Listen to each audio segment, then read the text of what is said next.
Bueno, y aquí estamos haciendo una fogata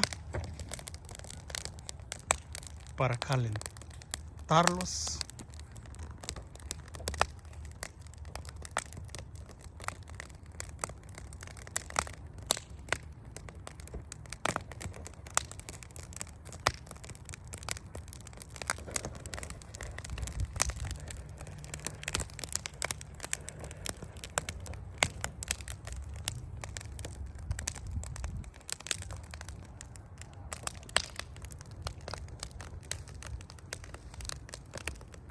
Ah, mire.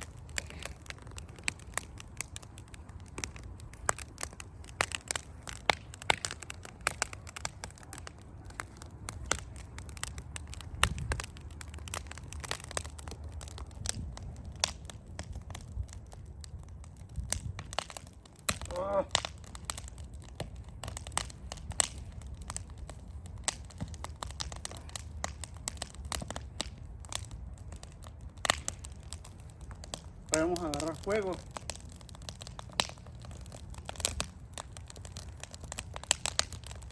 Aquí estamos, aquí estamos.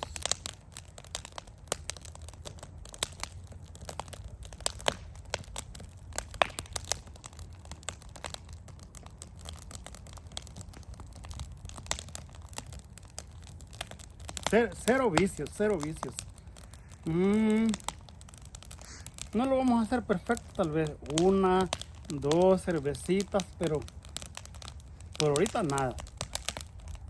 Es mejor pasársela bien así, sin vicios, y disfrutar de la familia y andar bien, ¿verdad?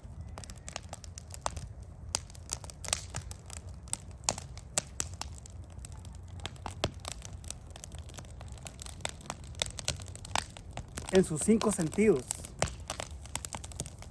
Así que si toma, no maneje. Los vicios no llevan a nada bueno.